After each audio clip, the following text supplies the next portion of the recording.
สวัสดีครับยินดีต้อนรับเข้าสู่ช่องยันแมวคลิปนี้ผมก็จะมารีวิวปีโทนแบบ 2.1 Channel นะครับผมซึ่งตัวนี้มันจะเป็นปีโทนจากทางแบรนด์ Wuxi Audio ครับในชื่อรุ่นว่า ZK-Pro 1ซึ่งตัวปีโทนตัวนี้นะครับเขาจะเป็นรุ่นแรกเลยที่ทางแบรนด์ Wuxi Audio นะครับได้ทำมาซึ่งเขาก็เคยทำอยู่ครับพวกปีน่ะแต่ว่าตัวนั้นมันจะเป็นปีไมค์อย่างตัว ZK-Amp นะครับผมมันจะมีฟังก์ชันที่เอาไว้ปรับเสียงไมค์โดยเฉพาะเลยครับแต่ว่าเขายังไม่เคยทำปีโทนมานะครับผมซึ่งตัวนี้มันจะเป็นรุ่นแรกเลยที่ทางแบรนด์ Wuxi ได้ทำมานะครับซึ่งตัวนี้เขาสามารถปรับพวกความถี่ซับวูฟเฟอร์วอลลุ่มของซับวูฟเฟอร์หรือว่าจะเป็นในส่วนของตัวเสียงแหลมแล้วก็เสียงเบสของตัว IL Channel ก็ได้เช่นกันนะครับผมแล้วก็ตัวเนี้ยเขาจะให้พวกคาปาที่เป็น Audio Gate มานะครับผมไม่ว่าจะเป็นของทาง Elna หรือว่าจะเป็นของทาง Nichicon นะครับแล้วก็ตัวเนี้ยรองรับเอาต์พุตได้หลากหลายมากนะครับผมไม่ว่าจะเป็นทั้งแบบอันบาลานซ์แล้วก็บาลานซ์นะครับผมแล้วที่สำคัญกันเลยคือว่าตัวเนี้ยมันรองรับตัวไฟ DC ที่เป็นไฟเลี้ยงนะครับเลนส์ค่อนข้างที่จะกว้างมากนะครับผมซึ่งฟังก์ชันที่ผมพูดมาให้ฟังเมื่อกี้มันอยู่ในราคาแค่เพียง400 บาทนะครับผมฟังไม่ผิดนะ400 บาท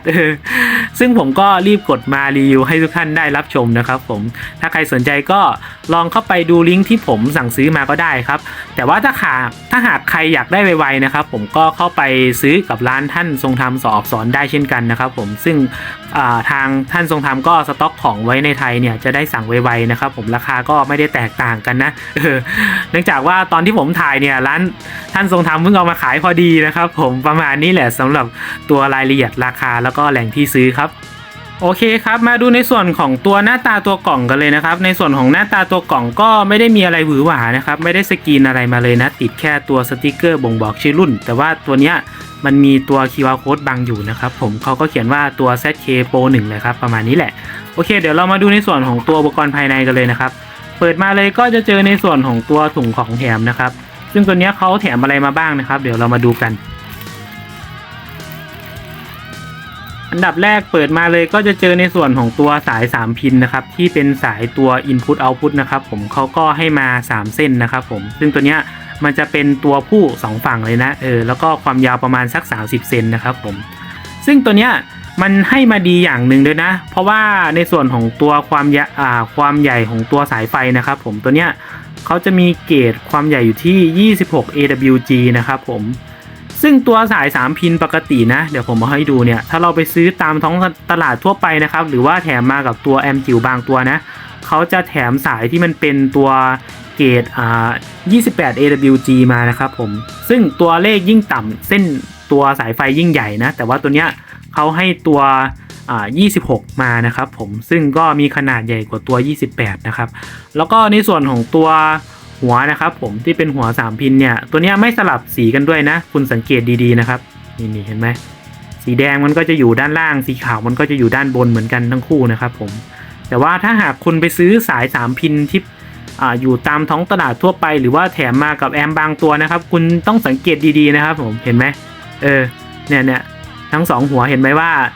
เส้นที่อยู่ข้างบนนะครับเส้นสีขาวมันจะอยู่ฝั่งข้างบนเส้นสีแดงจะอยู่ฝั่งข้างล่างแต่ว่าตัวหัวล่างนะครับเส้นสีแดงมันดันอยู่ข้างบนสีขาวมันจะดันอยู่ข้างล่างนะครับผมซึ่งแบบนี้มันจะทำให้ตัวเสียงลำโพงนะครับ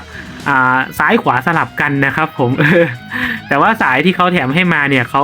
ให้มาแบบตรงเด๊ะๆเลยนะครับผมอันนี้ก็ดีไปนะผมค่อนข้างที่จะชอบด้วยเส้นมันก็ค่อนข้างที่จะใหญ่ด้วยและที่สำคัญคือเขาแบบแถมที่ว่ามันเป็นตัวผู้2ฝั่งมาให้นะครับผมซึ่งบางตัวเนี่ยเขาแถมตัวผู้ฝั่งหนึ่งสายเปลือยฝั่งหนึ่งมานะครับซึ่งแบบนั้นนะผมมองว่ามันเอาไปใช้งานต่อยากนะครับผมซึ่งบางคนเขาก็ไม่ได้บัตรกีลงบอร์ดนะครับซึ่งเหมือนผมเนี่ยผมใช้งานผมก็เสียบเป็นตัวแจ็คเอาเลยนะครับไม่ได้ไปบัตรกีอะไรมากมายแล้วยุ่งยากครับผมประมาณนี้แหละแล้วก็ต่อมานะครับมาดูในส่วนของตัวของแถมเลยก็จะมีในส่วนของตัวปุ่มพลาสติกนะครับที่เป็นปุ่มวอลลุ่ม ER นะตัวนี้ก็เป็นพลาสติกชุบโครเมียมมานะครับผมให้มา5ปุ่มนะตามจำนวนในตัววอลลุ่ม แล้วก็เขาจะให้ในส่วนของตัวชุดน็อตที่เป็นตัวขันไอตัวปุ่ม Volume VR ติดกับตัวแผ่นเพจมานะครับผมซึ่งเขาก็ให้ตัวแหวนกับตัวน็อตตัวเมียมา5คู่นะครับผมตามจำนวนปุ่มประมาณนี้แหละโอเคต่อมาก็มาดูในส่วนของตัวแผงวงจรตัวปีโทนกันเลยนะครับผมเขาก็ใส่มาให้ในถุงไอตัวกันกระแทกอย่างเดียวนะครับไม่ใช่ถุงกันไฟฟ้าสถิตนะอันนี้มันหลุดออกเดี๋ยวผมใส่ไว้ให้ก่อนตัวนี้มันเป็นตัวป้องกันในตัวช่องที่เราไม่ได้ใช้งานนะครับผมประมาณนี้แหละใส่กับด้านแช่งหัวมันนะครับผม นี่ก็คือตัวหน้าตาตัวปีโทนนะครับผมเขาจะมีหน้าตาประมาณนี้โอเคครับมาดูในส่วนของตัวรายละเอียดตัวบอร์ดกันเลยนะครับผมเริ่มต้นที่ขนาด Dimension นะครับก็จะตามรูปเลยต่อมานะครับมาดูในส่วนของตัวรายละเอียด Volume VR ข้างหน้ากันเลยนะครับผมเดี๋ยวผมจะเริ่มต้นที่2ปุ่มซ้ายสุดกันก่อนเนาะในส่วนของตัว2ปุ่มซ้ายเนี่ยนะครับเขาจะเอาไว้ปรับในส่วนของตัวลำโพง Subwoofer นะครับผมปุ่มซ้ายก็จะเป็นเอาไว้ปรับไอตัว Frequency EQ ของ Subwoofer นะครับแล้วก็ต่อมานะครับก็จะเอาไว้ปรับในส่วนของตัว Volume ของ Subwoofer ครับแล้วก็2ปุ่มตัวนี้นะครับเขาจะเอาไว้ปรับในส่วนของตัวลำโพง IL Channel นะครับผมปุ่มนี้เอาไว้ปรับในส่วนของตัวเสียงแหลมปุ่มนี้เอาไว้ปรับในส่วนของตัวเสียงเบสแล้วก็ปุ่มสุดท้ายนะครับปุ่มนี้มันจะเป็นในส่วนของตัว Main Volume นะครับผมเอาไว้ปรับ Volume รวมประมาณนี้แหละแล้วก็ผมจะให้ดูในส่วนของตัว Input แล้วก็ Output ของตัวปีโทนตัวนี้กันเลยนะครับเดี๋ยวจะเริ่มต้นที่ Input กันก่อนเนาะในส่วนของตัว Input ตัวนี้เขาจะให้รูปแบบการเชื่อมต่อมาแบบ3พินนะครับผมก็เป็นแบบอันบัลลานซ์แบบปกตินี่แหละครับผมก็คือเป็น R 9แล้วก็ L นะครับผมก็เขียนว่า Audio Input นะครับเขาจะอธิบายไว้ในส่วนนี้อยู่นะนี่ Audio Input ก็มี L มี R แล้วก็ 9นะครับผมตามนี้เลยซึ่งเราก็ต้องโยงสัญญาณมาจากพวกมือถือเราคอมพิวเตอร์เรานะครับผมหรือว่าจะเป็นในส่วนของตัวโมดูลรับสัญญาณบลูทูธนะครับผมเดี๋ยวผมจะสอนวิธีการเชื่อมต่อแต่ละแบบก็แล้วกันเนาะมันจะมีวิธีแปลงไปแปลงมาอยู่นะครับผมมันไม่ยุ่งยากหรอกครับพอร์ตเนี้ยแล้วก็ต่อมานะครับผมจะให้ดูในส่วนของตัว Output นะครับผมซึ่ง Output ตัวนี้เขาจะให้มา5ช่องนะครับผมซึ่งเป็นแบบ3พินทั้งหมดเลยเหมือนตัว Input นะครับเดี๋ยวผมจะให้ดูในส่วนของตัวช่องขวาก่อนเนาะเขาจะเขียนว่า Single Ended นะครับซึ่งตัวนี้มันจะเป็นไอตัวสัญญาณแบบอันบัลลานซ์นะครับผมแล้วก็ตัวซ้ายนะครับเขาจะเป็นแบบDifferential นะครับผมซึ่งตัวนี้เขาจะเป็นสัญญาณแบบบัลลานซ์นะครับผมเดี๋ยวผมจะอธิบายนะว่าอันบัลลานซ์แล้วก็บัลลานซ์มันแตกต่างกันอย่างไรนะครับเดี๋ยวผมจะให้ดูข้างล่างควบคู่กันไปนะครับผมเดี๋ยวจะเริ่มต้นที่ตัว Subwoofer กันก่อนนะครับSubwoofer ตัวนี้เขาจะให้ตัวเสียงซับแยกไปด้วยนะครับผมซึ่งจะมีตัวซับ L ซับ R นะครับก็คือว่ามันจะแยกมิติไปด้วยมันจะไม่ได้รวมกันเป็นโมโนนะซึ่งถ้าใครจะเอาไปใช้กับตัวลำโพงซับตัวเดียวนะครับคุณต้องไปใช้งานในตัวบอร์ดที่เป็นบอร์ดขับซับที่มันสามารถบิดโมโนได้นะครับเช่นตัว ZK-1602 ที่ผมเคยรีวิวไปก่อนหน้านี้ตัวนั้นก็บิดโมโนได้เช่นกันนะครับผมหรือว่าจะเป็นในส่วนของตัวSandu SWHS39 ที่เป็นบอร์ดแดงก็บิดโมโนได้เช่นกันนะครับผมหรือว่าถ้าใครจะไปใช้กับตัวแอมตัว600วัตต์นะครับตัวนั้นมันบิดโมโนไม่ได้นะแต่ว่าคุณสามารถไปโยงสัญญาณจาก R หรือว่าจาก L นะครับเข้าไปยังข้างอีกข้างหนึ่งได้ที่เราต้องการที่จะเชื่อมต่อให้มันเป็นโมโนได้เช่นกันนะครับผมแต่ว่าแบบนั้นมันจะทำให้สัญญาณมันอาจจะดรอปลงนิดนึงนะครับเดี๋ยวผมจะบอกวิธีตอนเชื่อมต่อว่าเชื่อมต่อยังไงเนาะประมาณนี้แหละแต่ว่าผมให้รู้ไว้นะครับว่าตัวเนี้ยเขาแยกตัวสัญญาณ L แล้วก็ R นะครับที่เป็นซับไปด้วยนะมันจะดังไม่เท่ากันนะครับผมเพราะว่าลำโพง IL เนี่ยมันจะมีมิติเสียงนะครับผมประมาณนี้แหละแล้วก็ช่องสเตอริโอนะครับผมเขาก็จะปล่อยตัวสัญญาณซ้ายขวาไปปกติเรานี่แหละครับผมไม่ได้มีอะไรมากมายหรอกซึ่งไอตัว2ช่องนี้มันจะเป็นแบบ Single Ended หรือว่าเป็นแบบอันบัลลานซ์นะครับซึ่งก็เป็นแจ็คปกติที่เราใช้งานกันทั่วไปนี่นะครับผมมันก็จะเป็นพวกแจ็คAUX RCA อย่างเงี้ยนะครับผมมันก็จะเป็นแบบอันบัลลานซ์ทั้งนั้นแหละครับผมมันไม่ใช่บัลลานซ์นะ แล้วก็ตัว3ช่องตรงนี้นะครับผมเขาจะเป็นแบบdifferential output นะครับหรือว่าเป็นแบบบาลานซ์นะครับผมซึ่งแบบบาลานซ์ก็จะพบได้กับพวกแจ็คXLR หรือว่าจะเป็นพวกไอตัว TRS นะครับผมซึ่งพวกนั้นน่ะมันจะเป็นแจ็คแบบไอตัวบาลานซ์นะครับผมซึ่งเราจะพบได้กับพวกแอมที่เป็นแอมบ้านแล้วก็แอม PA นะครับผมแต่ว่าที่เป็นแอมจิ๋วที่ผมเคยรีวิวมาเนี่ยยังไม่เคยเจอนะ อันนี้ก็ไม่รู้ว่าเอาไปใช้กับตัวไหนนะแต่ว่าเขาให้มาก็ดีกว่าไม่ให้มานะครับผมนี่เดี๋ยวผมจะมาไล่นะช่องล่างขึ้นไปก็แล้วกันนะครับในส่วนของตัวช่องตรงนี้เขาก็ปล่อยตัวสัญญาณ R บวกกาวแล้วก็ R ลบนะครับผมซึ่งเขาจะปล่อยไป2เพจนะแล้วก็ตัวนี้เขาก็จะปล่อยตัว L บวกกาวแล้วก็ L ลบนะครับผมแล้วก็ตรงนี้เขาจะเป็นในส่วนของตัวซับวูเฟอร์นะครับตรงนี้ก็ปล่อยเป็นโมโนนะครับผมแต่ว่าเขาจะปล่อยแยกเฟสไปนะโดยจะเป็นในตัว S บวกกาวแล้วก็ S ลบไปนะครับผมซึ่งถ้าเราไปใช้งานกับแอมจิ๋วเนี่ยเราไม่สามารถใช้งานตรงๆได้นะครับเพราะว่าพวกเนี้ยเขาปล่อยไป2เฟสแยกกันนะครับถ้าหากคุณไปใช้งานเนี่ยเสียงมันจะเบานะครับผมเพราะว่ามันรับได้เฟสหนึ่งแต่ว่าถ้าคุณไปใช้กับลำโพงเนี่ยมันจะดังไม่พอหรอกครับเพราะว่ามันทำงานแค่เฟสเดียวนะ อันนี้เราต้องไปใช้งานกับพวกแอมที่รองรับไอตัว Input แบบบาลานซ์นะครับผมประมาณนี้แหละโอเคแล้วก็ต่อมานะครับมาดูในส่วนของตัว Input ไฟเลี้ยงก็แล้วกันนะครับผมในส่วนของตัว Input ไฟเลี้ยงตัวนี้เขาจะรองรับไฟเลี้ยงแบบ DC นะครับซึ่งเขารองรับตั้งแต่12ถึง30โวลต์นะครับผมซึ่งก็เป็นย่านที่ค่อนข้างว่างมากครับผม ซึ่งตัว VCC นี้ก็เป็นขั้วบวกนะกาวก็เป็นขั้วลบนะครับผมประมาณนี้แหละแล้วก็ช่องไอตัวต่อแจ็ค DC ก็เป็นแบบเทอร์มินอลคันน็อตแบบนี้นะครับซึ่งตัวเนี้ยเขาให้ฟังก์ชันตัวหนึ่งมานะเนี่ยผมชอบมากเลยเขาจะอยู่ตรงตัว Output กับ Input นะครับผมซึ่งตัวเนี้ยเขาสามารถส่งไฟตัว12โวลต์ออกไปได้ด้วยเช่นกันนะครับเนื่องจากว่าไอตัวบอร์ดตัวเนี้ยเขารองรับไฟถึง30โวลต์ก็จริงนะครับแต่ว่าเขามีตัว IC voltage regulator นะครับลดแรงดันลงให้มันเหลือ12โวลต์เพราะว่าในวงจรพวกนี้มันใช้งาน12โวลต์ไงครับเนี่ยเราก็สามารถต่อไฟ12โวลต์จากไอตัวจุดตรงนี้ออกไปใช้งานได้นะครับคุณจะต่อไปใส่พวกไอตัวโมดูลรับสัญญาณบลูทูธก็ได้เช่นกันนะครับผมอันนี้ก็แล้วแต่คุณเลยหรือว่าคุณจะต่อไปใส่ในส่วนของตัวปีไมค์อีกตัวก็ได้เช่นกันนะครับผมเนี่ยผมชอบมากเลยทางวูชิเขาใส่ใจมาดีนะครับผมประมาณนี้แหละในส่วนข้างหลังก็ไม่มีอะไรมากนะครับผมตัวนี้ก็บ่งบอกว่าเป็นของทางแบรนด์วูชิในรุ่น ZK-Pro01 นะครับหรือว่า Pro1 Pro1 ไม่ใช่ Pro01 ก็ดูผิดโอ๊ยตาลายนะครับประมาณนี้แหละโอเคเดี๋ยวเรามาดูในส่วนของตัวอุปกรณ์คอมโพเนนต์ที่อยู่ข้างหน้ากันก่อนนะครับผม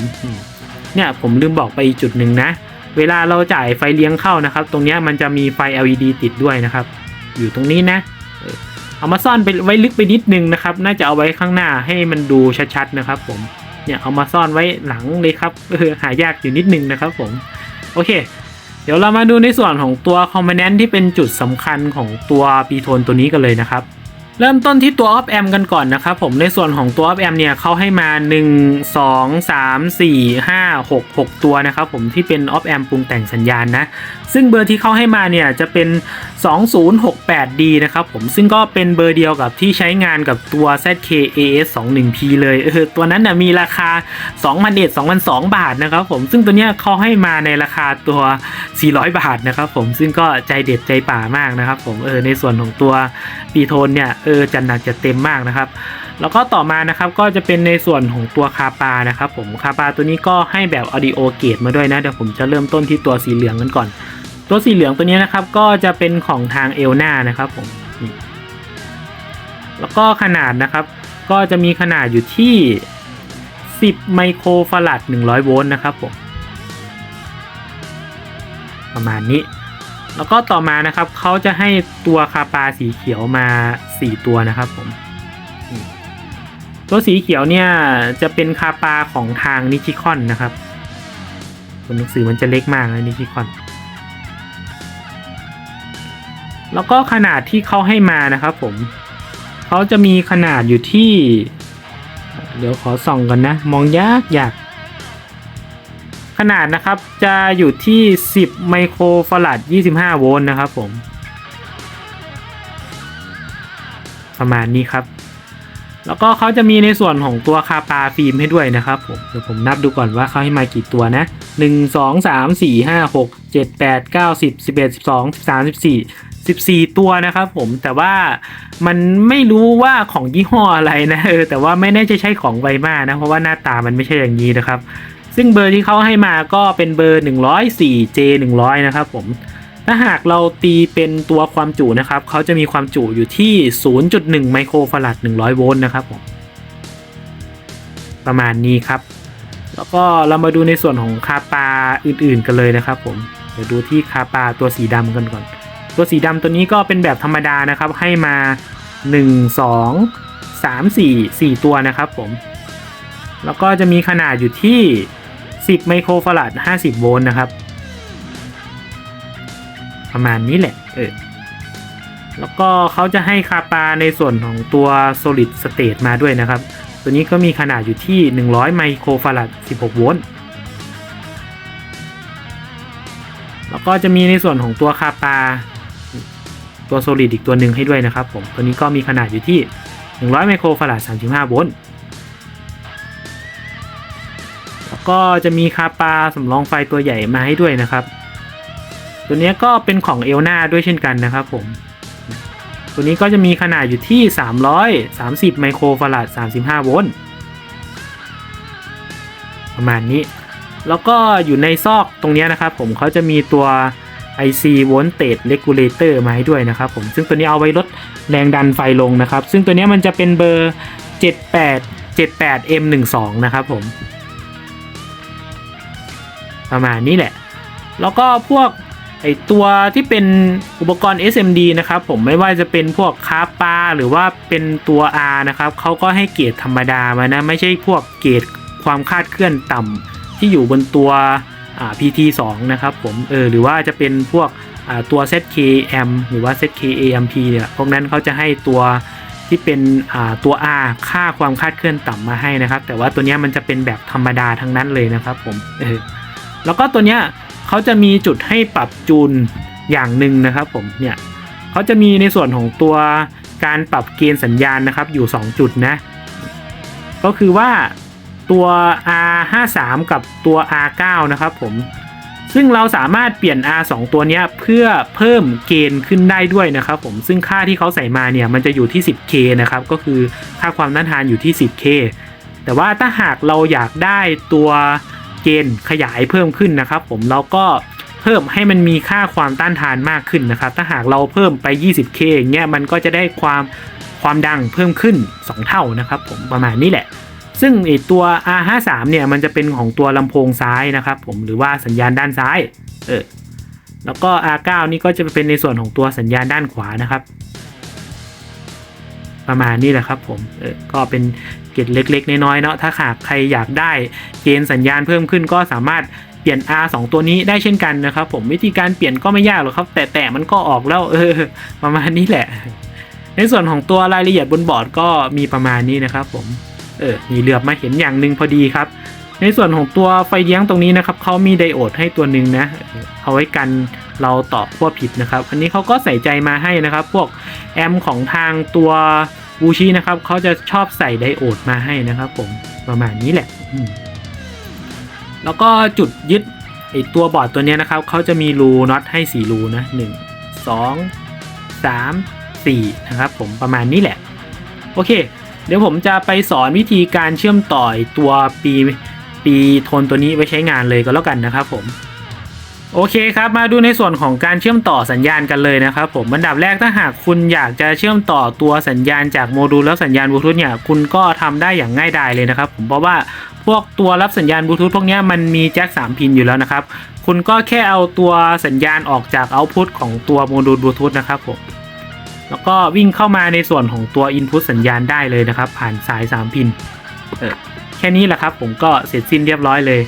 แล้วก็ถ้าหากคุณอยากจะเอาสัญญาณจากปีไมค์มาก็ได้เช่นกันนะครับผม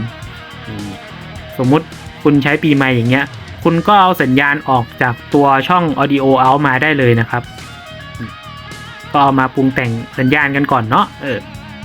เพราะว่าปีไมค์มันก็มีแค่ฟังก์ชันพวกปรับไมค์นะครับ ซึ่งคุณก็สามารถเอาตัวสัญญาณจากไอตัวโมดูลรับสัญญาณบลูทูธเข้าปีไมค์ก็ได้เช่นกันนะครับผมแล้วก็ค่อยวิ่งเข้ามาในส่วนของตัวปีโทนประมาณนี้แหละครับวิธีการเชื่อมต่อง่ายดายไหมครับผมแล้วก็อีกกรณีหนึ่งนะครับถ้าหากคุณอยากจะเอาสัญญาณจากพวกแจ็ค RCA หรือว่าจากแจ็ค AUX นะครับคุณก็แค่หาตัวแปลงสัญญาณแบบนี้มานะครับผมซึ่งตัวเนี้ยมันสามารถแปลงสัญญาณจากสาย3พินเป็นแจ็ค RCA หรือว่าเป็นช่อง AUX 3.5 ก็ได้เช่นกันนะครับผมเนี่ยคุณก็แค่เอาตัว3พินเนี่ยเสียบลงช่องไหนก็ได้นะครับผมมันเชื่อมต่อถึงกันประมาณนี้แหละแล้วก็คุณก็เอาตัวสาย AUX นะครับผมมาปล่อยสัญญาณเข้าไปได้เลยนะครับหรือว่าจะเป็นพวกแจ็ค RCA ก็ได้เช่นกันนะครับผมก็ง่ายดายนะครับผมวิธีการ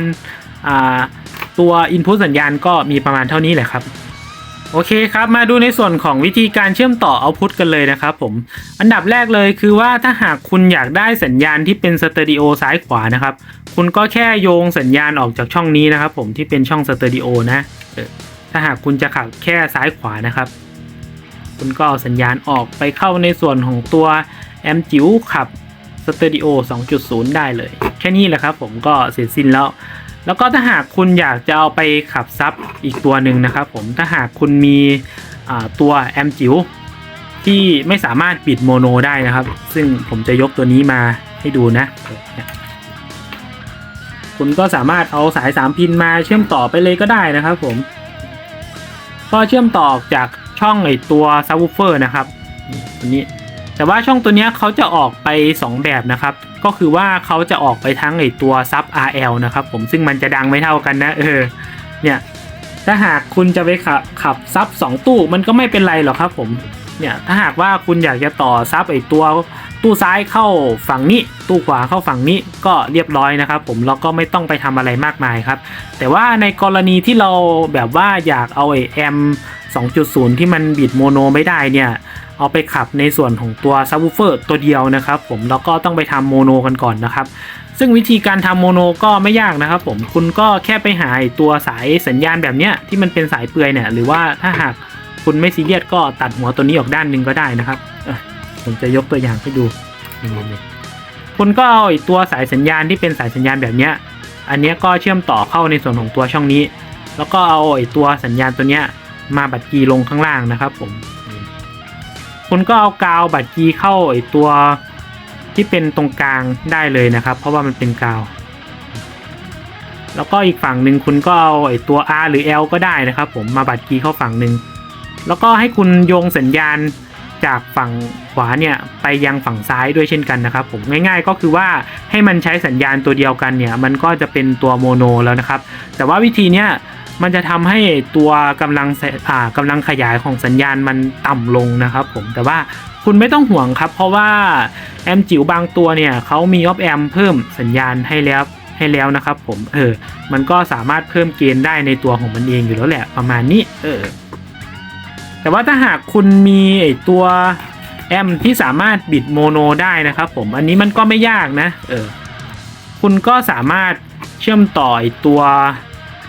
นี่ครับผมตัวสัญญาณจากช่องซับ RL เนี่ยวิ่งเข้าไปในส่วนของตัว3พินตรงนี้ได้เลยนะครับนี่แล้วก็คุณไปสับสวิตช์ตัวโมโนให้มันเป็นออนนะครับผมซึ่งตัวเนี้ยผมสลับไว้ออนแล้วนะเนี่ยแอมจิ๋วตัว ZK-1602 เนี่ยมันสามารถเปิดบิดโมโนได้ในตัวนะครับผมมันก็เลยทำได้ง่ายดายมากซึ่งมันก็จะใช้สัญญาณจากฝั่งซ้ายฝั่งเดียวนะครับผมซึ่งมันทำในวงจรเรียบร้อยแล้วแหละแล้วเราก็ไปต่อออกตรงนี้ได้เลยนะครับผมแบบนี้มันก็จะใช้งานได้แบบง่ายดายนะครับก็จบกันไปนะครับผมสำหรับวิธีการเชื่อมต่อตัวลำโพงที่เป็นตัวทั้งสเตอริโอแล้วก็ซับวูฟเฟอร์นะครับผมทั้งแบบโมโนแล้วก็แบบธรรมดาที่เป็น RL Channel นะครับผมก็มีประมาณนี้แหละแต่ผมต้องบอกไว้ก่อนนะว่าผมไม่ได้สาธิตตัวช่องบาลานซ์ให้ดูนะครับผมเพราะว่าผมไม่มีแอมที่ใช้ตัว Input บาลานซ์สัญญาณเลยครับผม ผมไม่มีแอมบ้านไม่มี MPA เลย ซึ่งก็น่าเสียดายนะครับผมถ้าหากผมมีแอมจิ๋วตัวไหนที่มันอินพุตสัญญาณแบบเนี้ยในอนาคตผมก็จะเอามาทำให้ดูก็แล้วกันนะครับผมประมาณนี้แหละสำหรับการเชื่อมต่ออินพุตแล้วก็เอาพุตนะครับผมโอเคครับเดี๋ยวไปดูในส่วนของการเทสเสียงเพลงกันเลยครับว่าเสียงที่ได้จากตัวปีโทนตัวเนี้ยจะให้คุณภาพเสียงอย่างไรบ้าง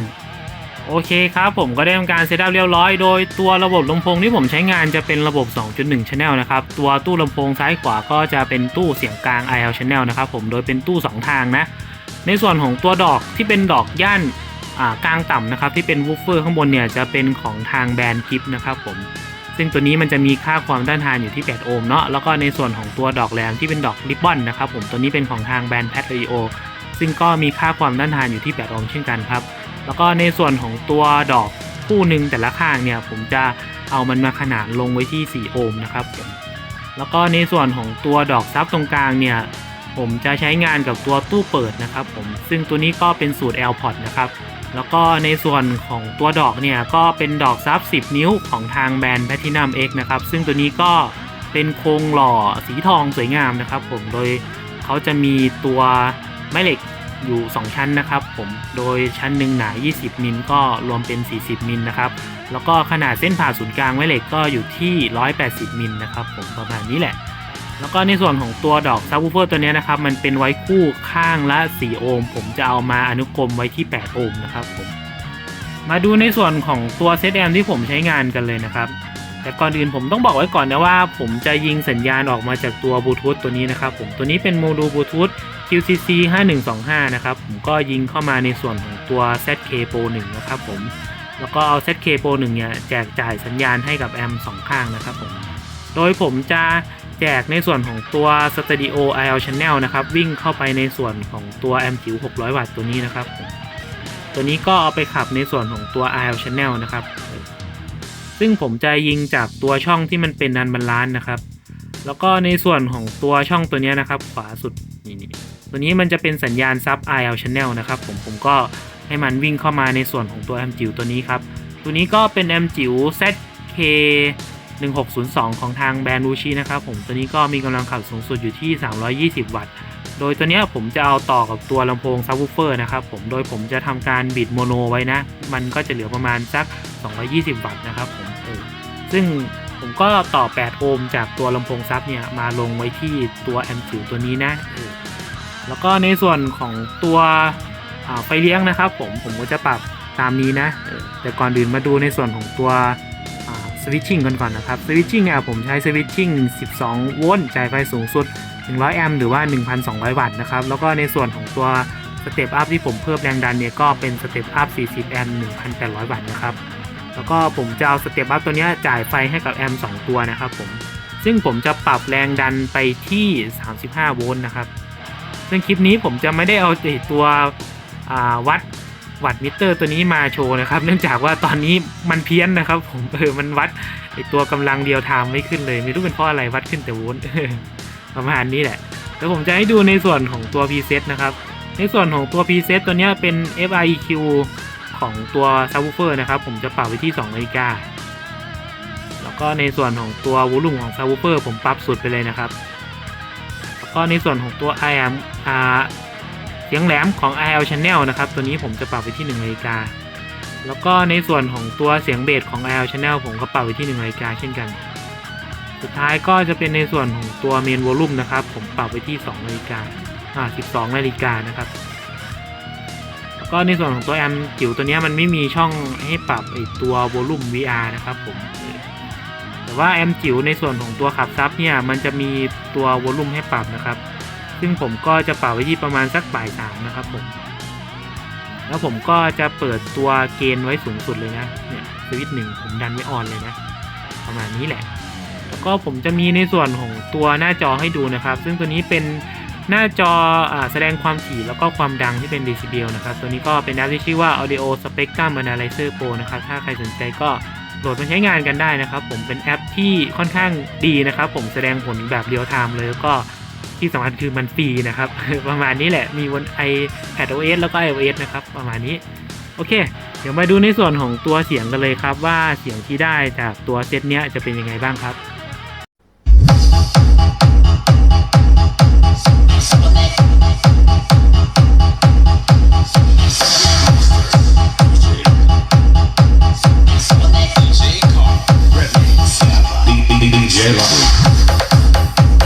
G1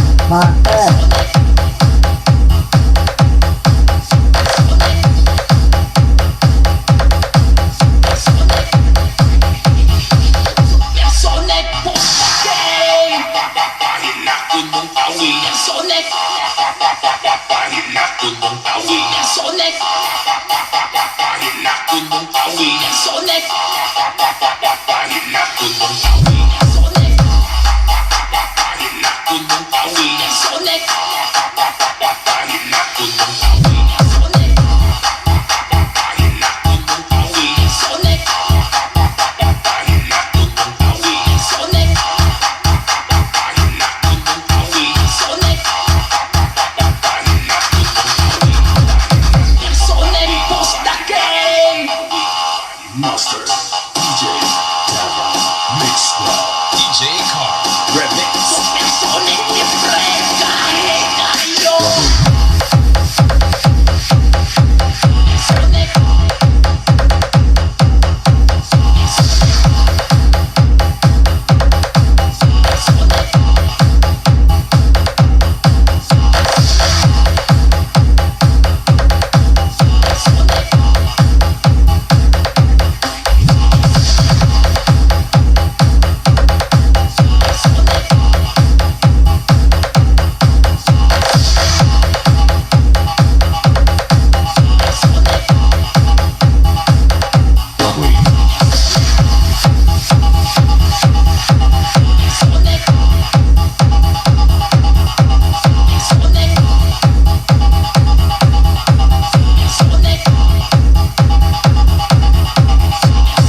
DJ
อย่างนั้นบ่ได้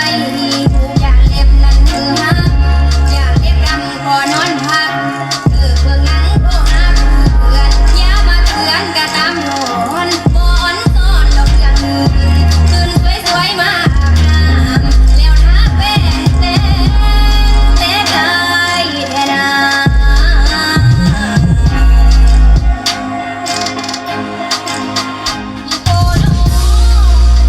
ผู้ฟังเอ้ยทุกน้ำลูกข่อยเด้ทุกน้ำลูกข่อยเด้เจ้าก็บ่ดอกยอมกินบ่ติดกินดอกคือเขาเดี๋ยวบ่เศร้าดอกแลงเศร้าทำแรงมาบ่กินเขาขอแต่เงินไปหาเที่ยว ลูกสาวเดียวใส่บ่ได้สิตายแล้วผู้แม่มันหาเด้อแม่เอ้ยแม่อย่าจมแม่อย่าเว้า ของแม่ทันสมัยกินบ่เป็นอาหารไทยกินบ่เป็นอาหารลาว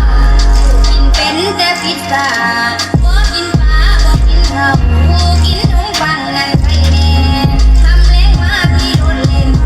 ขอตังค์เจ้าตืมน้ำมันนา โอ้น้อถ้าเด้ยลูกไปเป็นน้อ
shadow turns to sun rays,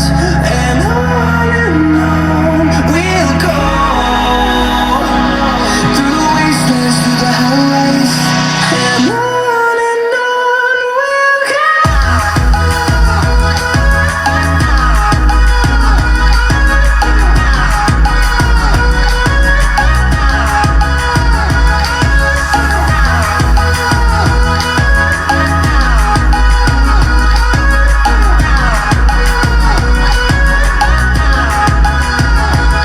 And we'll grow in number,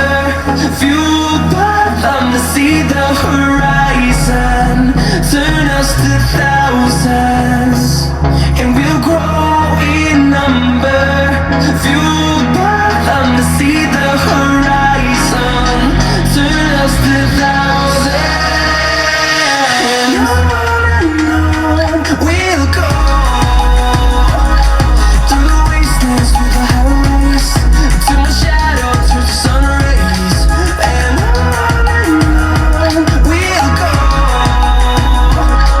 through the wastelands, through the highways, and on we'll go.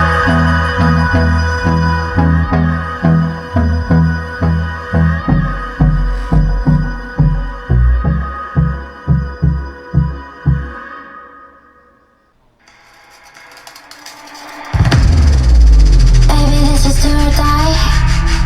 Feel it in my veins tonight. Emotional suicide. You know it's an eye for eye. I didn't wanna walk the plank. But the Mariona it came like the thunder. I was on my way to going under. Swimming in the pain, I was covered in a tidal wave, in a tidal wave. But I'm a fighter. Try to take me down, I'm going higher. Baby, you've been playing with some fire. You've been playing with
โอเคครับมาดูสรุปในส่วนของเรื่องเสียงกันเลยนะครับเดี๋ยวผมจะแยกสรุปให้ฟังเป็นเรื่องๆไปเลยก็แล้วกัน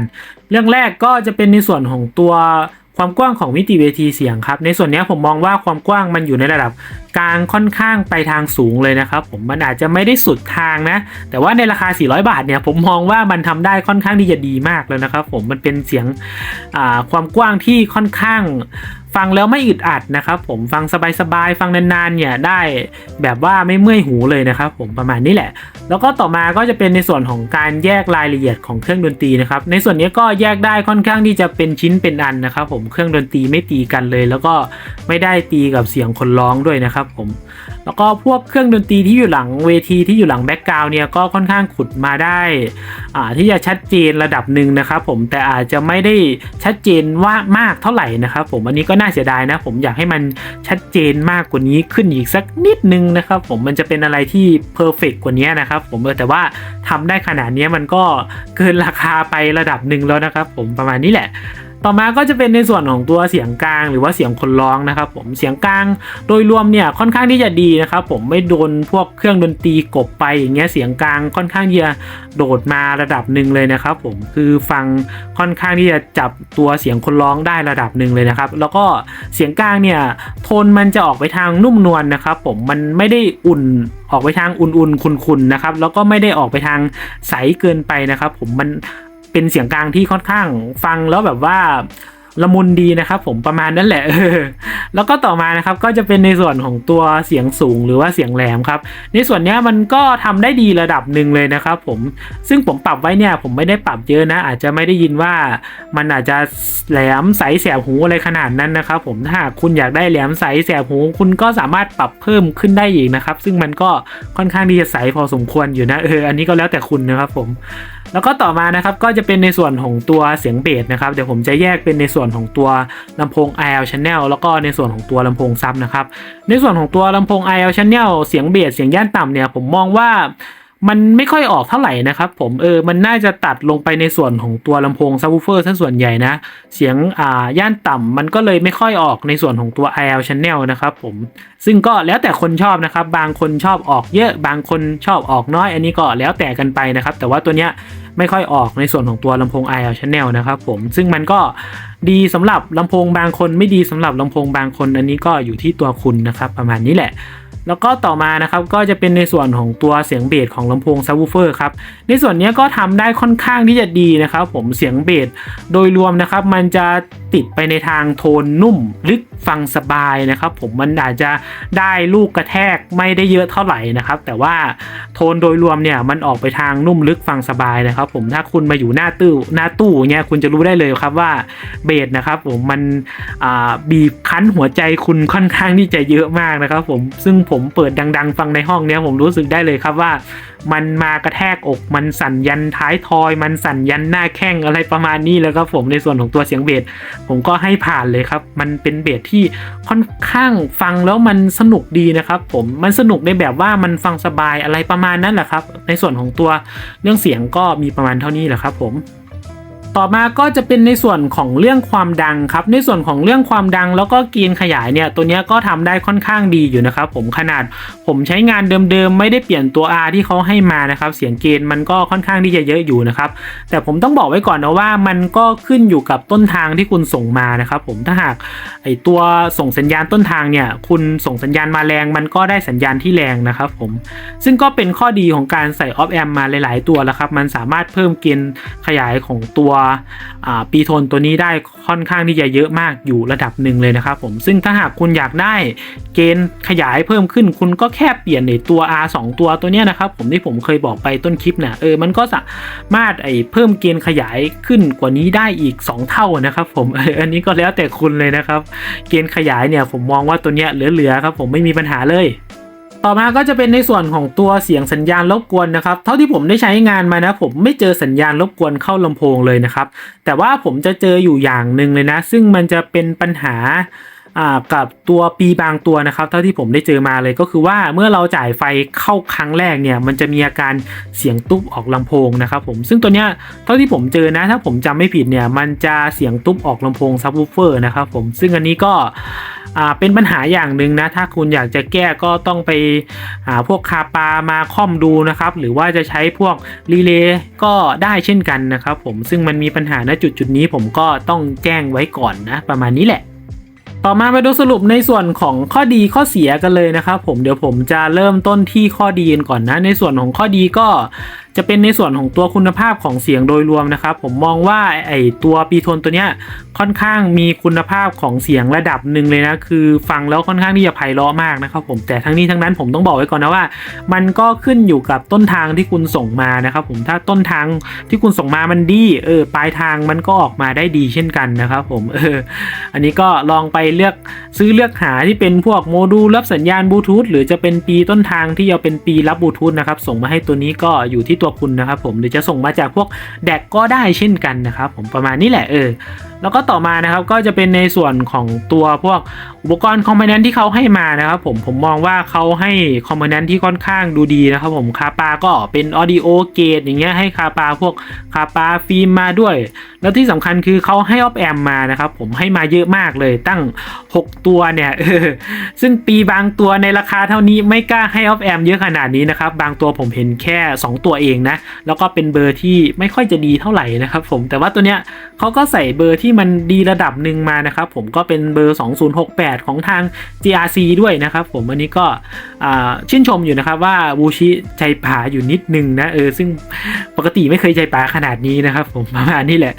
แล้วก็ต่อมานะครับก็จะเป็นในส่วนของตัวฟังก์ชัน output นะครับผมในส่วนของตัวฟังก์ชัน output เนี่ยเขาให้มาค่อนข้างที่จะเยอะมากนะครับไม่ว่าจะเป็นในส่วนของตัวอันบาลานซ์แล้วก็บาลานซ์นะครับผมซึ่งผมมองว่ามันให้มาค่อนข้างที่จะครบครันมากนะครับแล้วก็ต่อมานะครับก็จะเป็นในส่วนของตัวไฟเลี้ยงนะครับผมนี่ในส่วนของตัวไฟเลี้ยงตัวนี้ผมชอบมากเลยคือว่ามันรองรับไฟเลี้ยงได้ตั้งแต่12ถึง30โวลต์นะครับซึ่งมันเป็นย่านที่ค่อนข้างที่จะกว้างมากนะครับผมซึ่งเราไปใช้งานกับพวกแอมป์จิ๋วสูงๆนะครับเราก็ใช้งานพวกแรงจ่ายไฟสูงๆหรือว่าใช้แบตที่มันแรงดันสูงๆเนี่ยเราก็สามารถเอามาต่อในส่วนของตัวปีโทนตัวนี้ได้เลยนะครับผมแล้วก็เขามีจุดเชื่อมต่อตัวไฟ12โวลต์ออกจากตัวปีโทนตัวนี้ได้เช่นกันนะครับเผื่อคุณจะเอาไปต่อกับพวกไฟ LED ก็ได้เช่นกันนะครับผมหรือจะเอาไปต่อกับพวกตัวรับสัญญาณบลูทูธก็ได้เช่นกันนะครับผมหรือว่าจะเป็นปีไมค์ก็ได้อีกนะครับผมอันนี้ก็แล้วแต่เราจะไปต่อเลยเพราะว่ามันเป็นไฟ12โวลต์ก็แล้วแต่ท่านเลยนะครับผมซึ่งตัวนี้มันทำหน้าที่เป็นสเต็ปดาวได้ด้วยนะครับ ประมาณนี้แหละคิดได้สดๆเมื่อกี้เลยประมาณนี้ครับสำหรับข้อดีเราก็มาดูในส่วนของตัวข้อเสียกันเลยนะครับผมข้อเสียเรื่องแรกก็จะเป็นในส่วนของตัวเสียงตุ๊บนะครับตอนที่เราเปิดเครื่องเนี่ยที่มันจะไปออกลำโพงซับอย่างที่ผมว่านะครับผมซึ่งผมมองว่ามันก็ไปน่าจะเกิดขึ้นนะกับปีระดับเนี้ยซึ่งผมใช้งานกับตัวปีบางตัวนะครับไม่เจอปัญหานี้เลยนะครับผมวันนี้ผมต้องบอกไว้ก่อนว่าไม่เจอปัญหานี้เลยแต่ว่าผมมาเจอในตัวเนี้ยเป็นตัวแรกๆนะครับผมซึ่งมันก็จะคล้ายๆกับพวกปีราคาถูกราคาสัก200 200บางตัวนะครับผมมันจะมีอาการเนี้ยแล้วก็พวกแอมจิ๋วที่ราคาถูกๆหน่อยหรือว่าจะเป็นพวกแอมจิ๋วที่มันเป็นของเลียนแบบนะครับผมมันจะมีอาการเสียงตุ๊บตอนเปิดเครื่องเนี่ยซึ่งปกติผมไม่เคยเจอนะกับเซตพวกภาคจ่ายไฟที่ผมใช้งานเนี่ยตัวสวิตชิ่งที่ผมใช้งานเนี่ยมันไม่เคยเจอตัวเสียงตุ๊บตอนเปิดเครื่องเลยแต่เพิ่งมาเจอตัวนี้แหละครับผมวันนี้ก็น่าเสียดายนะทางวูชิก็น่าจะแก้ปัญหาตรงนี้มาให้นะครับผมแต่ว่าเราก็ต้องไปหาวิธีแก้ปัญหาเอาเองนะครับแต่ว่าถ้าหากใครใช้งานแบตก็อาจจะไม่เจอปัญหาตรงนี้ก็ได้เช่นกันนะครับผมอาจจะนะแต่ว่าบางคนอาจจะเจอก็ได้เช่นกันเหมือนผมเนี่ยประมาณนี้แหละแล้วก็ต่อมานะครับผมข้อเสียหรือว่าจะเรียกเป็นข้อสังเกตก็ได้เช่นกันนะครับผมซึ่งผมมองว่าตัวช่องซับตรงเนี้ยนะครับผมที่เป็นซับ L ซับ R เนี่ยเขาน่าจะให้ตัวที่เป็นซับโมโนมาแต่แรกนะครับผมซึ่งผมก็อยากได้แบบนั้นนะเพราะว่าผมใช้งานตัวเนี่ยตัวพวกแอมจิ๋วที่มันบิดโมโนไปได้นะครับผมเนี่ย ซึ่งเราก็ต้องไปต่อจัมป์สัญญาณข้างล่างเอาเองนะถ้าเขาให้เป็นโมโนมาแต่แรกผมว่าน่าจะดีกว่านี้นะครับผมแต่ว่าให้แบบนี้มาก็ไม่ได้น่าเกลียดหรอกครับผมแล้วก็ไปหาวิธีแปลงเอาก็ได้นะมันก็ไม่ยากอีกนะครับผมซึ่งผมก็มองว่ามันก็น่าเสียดายตรงนี้อยู่นิดนึงนะสุดท้ายถ้าหากถามว่าปีโทนตัวนี้น่าเล่นไหมส่วนตัวผมมองว่าค่อนข้างที่จะน่าเล่นมากแล้วก็ผมแนะนำเลยนะครับถ้าหากใครอยากหาปี 2.1 Channel แบบเนี้ยซึ่งตัวเนี้ยมันทำผลงานได้ค่อนข้างที่จะดีมากนะครับไม่ว่าจะเป็นในส่วนของตัวคุณภาพเสียงอุปกรณ์คอมโพเนนต์ก็ค่อนข้างที่จะดูดีนะครับผมแล้วก็ในส่วนของตัวเอาต์พุตก็หลากหลายการใช้งานไฟก็เลนส์ค่อนข้างที่จะกว้างอยู่นะครับผมแล้วก็ถ้าหากคุณอยากจะ modify อยากจะทำเซตแอมของคุณก็ได้เช่นกันนะครับผมเผื่อว่าอยู่วันดีขึ้นดีอย่างเงี้ยคุณอยากทำไอตัวแอมจิ๋ว 1,200 วัตต์ใช้เองนะครับผมไม่อยากได้ตัว AS21P อย่างเงี้ยคุณก็ซื้อแอมจิ๋วตัว600 วัตต์อย่างเงี้ยมาใช้งานก็ได้นะครับผมซึ่งตัวเนี้ยมันก็ราคาประมาณ 6-700 วัตต์ต่อตัวนะครับผมคุณก็สามารถซื้อตัวเนี้ยมา2ตัวแล้วก็มาต่อในส่วนของตัวช่องซับแล้วก็ช่องสเตอริโอเอาไปขับในส่วนของตัว 1,200 วัตต์ก็ได้เช่นกันนะครับผม หรือว่าคุณจะไปซื้อตัวZK1602 ตัวนี้มาต่อใช้งานกับตัวนี้ก็ได้เช่นกันนะครับผมซึ่งตัวเนี้ยมันทำอะไรค่อนข้างที่จะง่ายนะครับผมเนื่องจากว่ามันจะทำสเตอริโอก็ได้มันจะทำบิตโมโนก็ได้เช่นกันนะครับผมซึ่งมันก็เปิดโอกาสให้เรานะครับเอาไปคิดสรรสร้างต่างๆนานาอะไรครับผมว่าคุณจะเอาไปต่อแอมอะไรอย่างเงี้ยซึ่งมันก็มีในส่วนของตัวบาลานซ์ให้ด้วยเช่นกันนะครับผมน่าจะเอาไปต่อกับตัวแอมบ้านก็ได้เช่นกันอันนี้ผมก็น่าเสียดายนะผมไม่มีตัวแอมที่ใช้งานในตัวบาลานซ์ได้เลยนะครับผมประมาณนี้แหละซึ่งคลิปนี้ก็มีเพียงเท่านี้แล้วครับผมถ้ามีอะไรก็สามารถคอมเมนต์คุยกันด้านล่างได้เนาะสำหรับคลิปนี้ก็ไปแหละถ้าคุณรักเสียงเราเป็นเพื่อนกันสวัสดีครับ Yeah.